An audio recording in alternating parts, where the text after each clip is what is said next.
కాంగ్రెస్ పార్టీకి, రాహుల్ గాంధీకి సీజేపీ ఒక కంటిలో నలుసులా తయారవుతుంది చూడండి. వాళ్ళు కేవలం ఉద్యమానికి రాలేదు.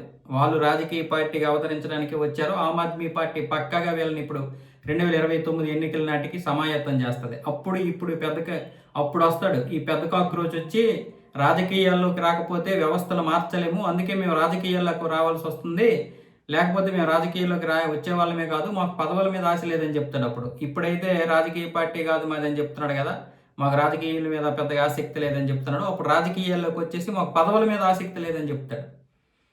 ఇది వెనక నుండి ఆడిస్తున్నటువంటి ఒక ఆట. ఎలాగైనా సరే కాంగ్రెస్కి ప్రత్యామ్నాయ పార్టీగా ఆమ్ ఆద్మీ పార్టీ ఎదగాలని చూసింది. ఎందుకంటే అక్కడ ఢిల్లీ, హర్యానా 2 ప్రాంతాల్లో కూడా అధికారంలోకి వచ్చేసరికి జాతీయ పార్టీ అన్న లెవెల్లో కేజ్రీవాల్ పెద్దగా ఇది కొట్టాడు. కానీ ఢిల్లీలో ఓడిపోయేసరికి ఇక బీజేపీని మనం ఎదుర్కోలేము ఇలా ముందుకు వెళ్తే అని చెప్పి వాళ్ళు కొంతమంది ఈ యువకులు ఇచ్చినటువంటి సలహాల మేరకు వీళ్ళు సీజేపీ అంటే కాక్రోచ్ జనతా పార్టీ. కానీ కాక్రోచ్లను ఎందుకు వచ్చింది? ఇక్కడ సుప్రీంకోర్టు ప్రధాన న్యాయమూర్తి అన్నాడని చెప్పి కాదు. వాస్తవంగా చెప్పాలంటే వీళ్ళు మొదటి నుంచి ఒక పెద్ద ఏదైనా ఒకటి సంస్థలాగా ఏర్పాటు చేద్దాము, అటు బీజేపీకి ఆర్ఎస్ఎస్ ఎలాగుందో, ఒక బజరంగ దళ్ ఎలాగుందో అలాంటివి లేకపోవడమే మనం ఈరోజు ఎదుర్కోలేకపోతున్నాము. బీజేపీకి వాళ్ళందరూ సపోర్ట్గా ఉన్నారు, మనకు కూడా ఇలాంటి సపోర్ట్ ఉండాలని చెప్పి మొదటి నుంచి ఒక పేరు అనుకున్నారు.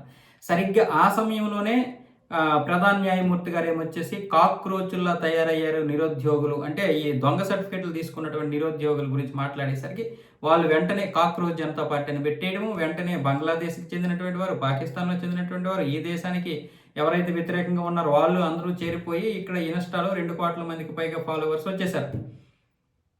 అసలు కథ ఇది. ఇప్పుడు దీన్ని రాజకీయ పార్టీగా తీర్చిదిద్దుతుంది ఎవరు? ఆమ్ ఆద్మీ పార్టీ. ఇలాగ ఉంటే ఒక పార్టీకి సపోర్ట్ చేస్తే మళ్ళీ వాళ్ళు నష్టపోతారు కదా. అప్పుడు వీళ్ళు ఒక పార్టీగా తయారయ్యి ఆమ్ ఆద్మీ పార్టీకి సపోర్ట్ అంటారు. ఆ తర్వాత గెలిచారు అనుకో, ఒకవేళ చెప్తున్నాడు మామూలుగా, గెలిచిన తర్వాత అందులో విలీనం అయిపోతారు. ఇది వాళ్ళ ప్లాన్.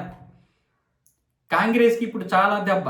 ఎలాగా అంటే ఇప్పుడు ఈయన రాహుల్ గాంధీ గారు ఏమొచ్చేసి ఇప్పుడే సరే ఇంకా పార్లమెంట్లోనో లేకపోతే బయట ఏదో కనిపిస్తున్నాడు, ఏదో ఒకలాగా చెప్పడానికి ట్రై చేస్తున్నప్పుడు ఇప్పుడు ఈ లీక్ పేరేజ్ ఏదో ఉందో, ఈ లీక్ పేపర్, అది ఈ నీట్ పేపర్ ఏదైతే ఉందో, ఈ నీట్ పేపర్ లీక్ గురించి ఆయన ఇంతవరకు ఎక్కడ ఇచ్చేయలేదు కాంగ్రెస్ వాళ్ళు.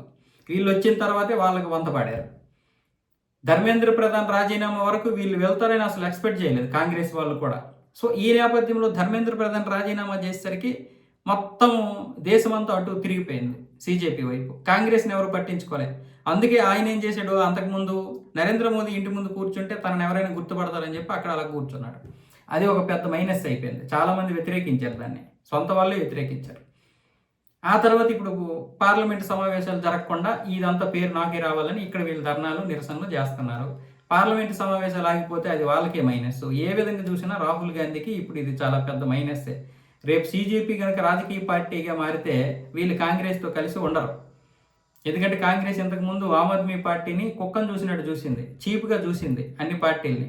తప్పక ఇప్పుడు కాంగ్రెస్తో కొంతమంది మాట్లాడుతున్నారు, మళ్ళీ ఇండి కూటమిలో వస్తున్నారు బీజేపీ మీద కోపంతో, కానీ వాస్తవానికి కాంగ్రెస్ మీద ప్రేమతో కాదు.